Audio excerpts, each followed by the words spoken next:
আমি এই জায়গাটা অনেক কষ্ট করে বানিয়েছি এবং এই জায়গাটা বানানোর পিছনে আপনাদের অনেক ভূমিকা আছে।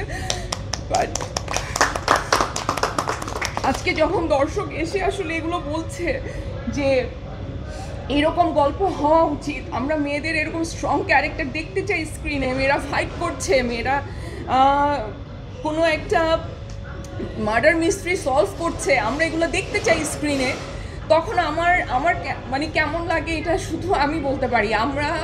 আমরা এইখানে যারা আছি তারা নিজের খরচে আমরা হলে হলে যাচ্ছি। আমি গ্রেটফুল আমার কো অ্যাক্টরদের কাছে, আমার অসম্ভব ভালো একটা টিম, স্পেশালি আমার যারা কো অ্যাক্টর আছেন তারা এত ভালো অভিনেতা অভিনেত্রী যে তাদের সাথে কাজটা করতে আমি এত কমফোর্টেবল ছিলাম যে আমার লীনা হয়ে উঠতে খুব বেশি বেগ পেতে হয়নি। সো আমি সবার কাছে কৃতজ্ঞ যে দর্শক আসলে লীনাকে লীনা হিসেবে মেনে নিয়েছে, লীনাকে অনুভব করছে, লীনাকে ভালোবাসছে, লীনার মতো শক্তিশালী হতে চাচ্ছে মেয়েরা। এইটা আমার খুব ভালো লেগেছে এবং কালকে একটা কমেন্ট আমার খুব খুব আমাকে ভালো লাগা দিয়েছে। একটা ছেলে, ইয়াং একটা ছেলে আসছে, এই কমেন্টটা আমি জানি না কেউ এই রিভিউতে নিয়েছে কিনা। সে বলছে যে নায়ক ছাড়াও যে একটা ফিল্ম হতে পারে, এই ফিল্মটা দেখে আসলে এই ফিল্মটা প্রমাণ করেছে। তো আমি বলছি না যে নায়ক থাকা খারাপ কথা, আমি বলছি যে নায়ক ছাড়াও ফিল্ম হতে পারে, শুধু গল্পের উপরে ফিল্ম হতে পারে, শুধু একটা নারীকে নিয়ে গল্প হতে পারে, সিনেমা হতে পারে, নারী প্রধান চরিত্র হয়েও সিনেমা হতে পারে। সো আপনারা যারা ডিরেক্টর আছেন, প্রডিউসার আছেন, বাংলাদেশের অডিয়েন্স কিন্তু রেডি। আমার সিনেমা, আমাদের হয়তো অসংখ্য হল আমরা পাইনি, আমরা হয়তো প্রথম দিকে হাউসফুল মানে কি বলবো হাউসফুল হল পাইনি, কিন্তু আমরা আমাদের সময়ের সাথে আমরা যা অ্যাচিভ করেছি তা অবশ্যই বাংলাদেশের চলচ্চিত্রে লেখা থাকবে।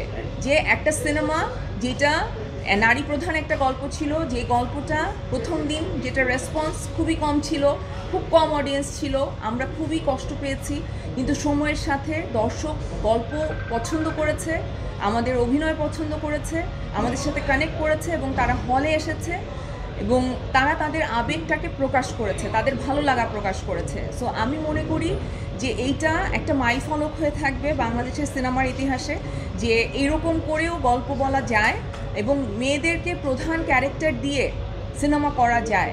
আপনারা প্লিজ এই সাহসটা করেন। আমাদের সমাজ পরিবর্তনে আমাদের মিডিয়ার ভূমিকা কিন্তু অনেক, এটা আপনারা প্লিজ একটু মাথায় নেন। এটা আমি অনেক দিন ধরে বলে আসছি, অনেকভাবে বলে আসছি, আমি হয়তো বিভিন্ন সভা সেমিনারে বলে আসছি যে আমাদের এই ধরনের উদ্যোগ নিতে হবে, যে আমাদের সিনেমাগুলোকে নারী প্রধান গল্পে প্রায়োরিটি দিতে হবে, আমাদের বিজ্ঞাপন যখন বানানো হবে তখন সেখানে আসলে জেন্ডার সেন্সিটিভিটি মানে দিকগুলো আমাদের দেখতে হবে, আমাদের নাটকগুলোতে জেন্ডার সেন্সিটিভিটি দেখতে হবে। কিন্তু আমি হয়তো কাজ দিয়ে প্রকাশ করতে পারছিলাম না। সো সানি সারোয়ার ভাইয়ের কাছে আমি গ্রেটফুল যে আমি এমন একটা কাজ করতে পেরেছি যেটার মাধ্যমে আমি এই সমাজকে বোঝাতে চেয়েছি যে আসলে এই পরিবর্তনগুলো খুব দরকার, এবং যারা এইটা বলে আসলে এই ধরনের সিনেমা বানান না যে অডিয়েন্স রেডি না, তাদের জন্য এই সিনেমার যে আমাদের যে গ্রোথটা, এইটা প্লিজ একটু খেয়াল করবেন। আমাদের দর্শক রেডি, আপনারা রেডি হন, আপনারা রেডি হন যে একটা নেগেটিভ রিভিউ আপনারা পান নাই, এবং প্রত্যেকটা দর্শক তার ইমোশনালি কানেক্ট করছে, ইভেন নারীরা তো করছেই, ইভেন প্রত্যেকটা পুরুষ এইটার প্রশংসা করছে, তারা বলছে এরকম সিনেমা আরও হওয়া দরকার। সো আমি মনে করি একটা সমাজ এগিয়ে যাওয়ার জন্য নারী পুরুষকে পাশাপাশি হাঁটতে হবে, এবং আমাদের সিনেমাটা আমাদের অডিয়েন্সকে এই জায়গায় আনতে পেরেছে। আমি ব্যক্তিগতভাবে আমি অনেক খুশি, বিকজ আমার কাছে মনে হয়েছে যে আমি যেই উদ্দেশ্য নিয়ে এই কাজটা করেছিলাম সেটা কিছুটা হলেও সফল হয়েছে। আজকে যখন একটা সিনেমা নিয়ে নিউজ হয়, যখন হেডলাইনে 3টা ছেলের পাশে বাঁধনের সিনেমা বলে আলাদা নাম আসে, তখন সেটা আমার জন্য কতটা